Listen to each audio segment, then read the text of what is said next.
Саламатсыздарбы Билесиңби KG каналынын көрөрмандары. Менин атым Наргиза Кожобекова. Менин 4 балам бар. Мен өзүмдүн эне болуудагы кетирген каталарым, топтогон тажрыйбаларым жана жасаган ачылыштарым менен силер менен бөлүшүүнү чечтим. Мен айткан маалымат эң туура маалымат дегенден алысмын. Болгону өзүмдүн башыман өткөн окуялар жөнүндө силерге айтып берем. Бүгүнкү биздин темабыз балдарды сүнөткө отургузуу.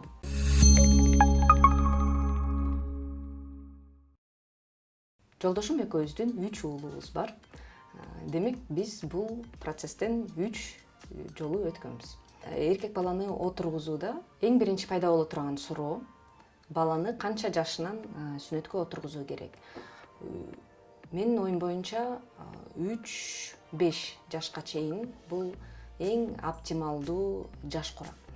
Себеби 3 жашка чейинки балдар көп нерсени түшүнбөйт жана өзү кам көрө албайт, болбойт деген нерсени кабыл ала албайт.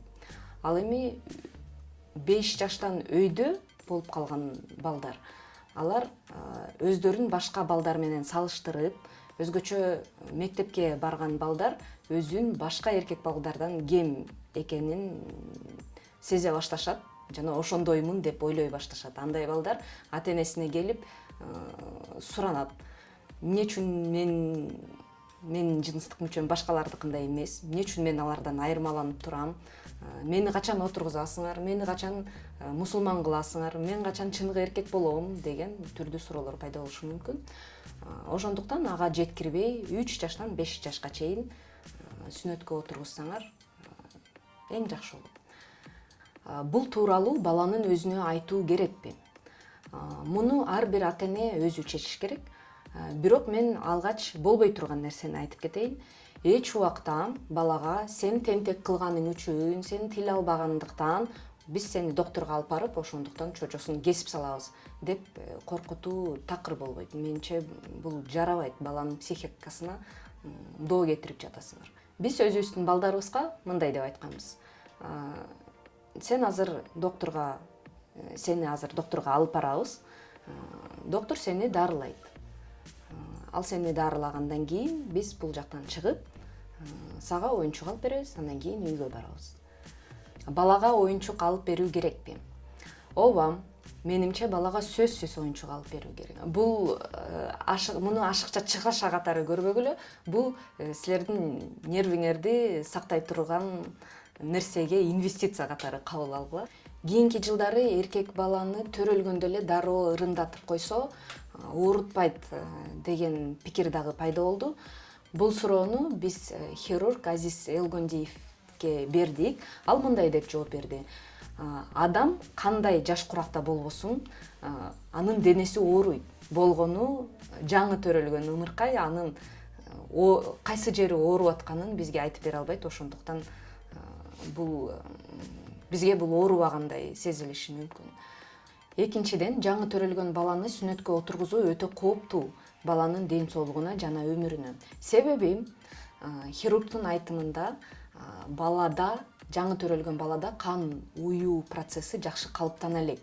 Ошондуктан бул өтө кейиштүү натыйжага алып келиши мүмкүн. Хирургдун кеңеши боюнча бала 1 жашка чыккандан кийин сүнөткө отургузуу туура болот. Канча убакытта айыгат? Ар бир баланын организми ар башка болот. Ошондуктан айыгуу процесси дагы өтө индивидуалдуу, ар кимдики ар кандай болот. Орто эсеп менен 7 күндөн 14 күнгө чейин. Ооруканадан кийин үйгө келгенде балага көбүрөөк суюктук бергиле. 1-2 сааттын ичинде бала сөзсүз заара кылышы керек. Докторлордун айтымы боюнча бала 1 күн жатса жакшы болот. Себеби ал активдүү болуп, 1 күнгө жеткирбей кыймылдаса, кан уюганы улам канай берип, жараты көптө айыгышы мүмкүн.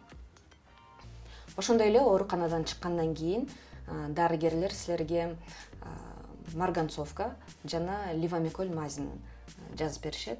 Марганцовканы сууга мала кылып чабыштырып алып, улам жуунтуп турсаңар жакшы болот. Канчалык көп жуунсаңар, ошончолук тез жараты кургайт.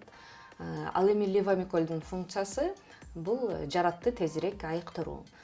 Сөзсүз ооруну басаңдатуучу дарыны алдын ала камдап алыңыз. Орусча айтканда обезболивающий. Себеби наркоз тарагандан кийин баланын мүчөсү оорушу мүмкүн. Ошол учурда ага берип коюш керек. Андан кийин түнгө карай дагы берип койсоңор, баланын уйкусу тынчыраак болот. Дагы бир суроо, кайсы мезгилде жасаткан ыңгайлуу? Менимче күн жылууда жасаткан абдан жакшы жана абдан ыңгайлуу. Анткени сүнөткө отургузгандан кийин бала көбүн эсе жылаңач жүрөт, жылаң көтөн, мындайча айтканда. Анан кышкысын суук тиет деп энелер кабатыр болобуз. Ал эми жайкысын чымындар көп, чиркейлер бар дегендей. Анан кеч жазда же эрте күздө сүнөткө отургузган аябай жакшы экен. Анткени балдар эркин жүрө беришет.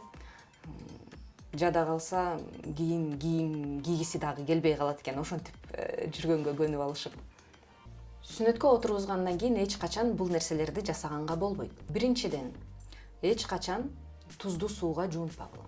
Экинчиден, баланын жаратына эч качан йод сүйкөгөн болбойт.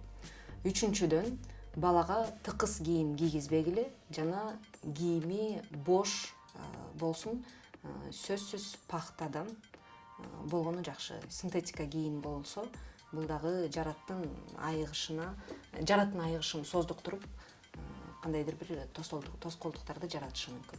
Кайсы учурларда докторго сөзсүз кайрылуу керек? Эгер кан агуусу токтобосо, биринчиден, экинчиден бир нече күндүн кийин деле баланын шишиги тарабаса, сөзсүз докторго кайрылуу керек.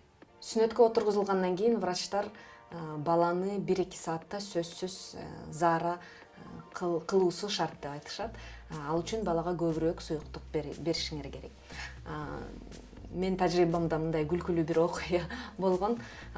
Баламды улам сиесиңби деп сурап атсак, жок деп аткан. Андан кийин бир учурда мен деген сием дегенден горшокту алып келип тосолу деп атсак, шымын чечип туруп, монтип карап, кана, мен эмне менен сием деп аябай боорубузду эзген болчу.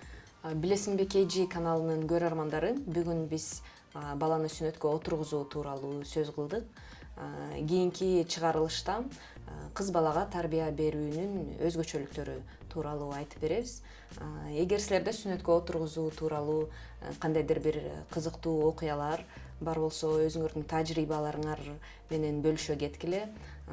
Балага тарбия берүүдөгү кандайдыр бир лайфхактарыңар болсо, сөзсүз комментарийге жазып койгула. Эң мыкты комментарийлерди чогултуп, Instagram баракчабызга бөлүшөбүз. Ушуну менен мен силер менен коштошом. Саламатта калгыла.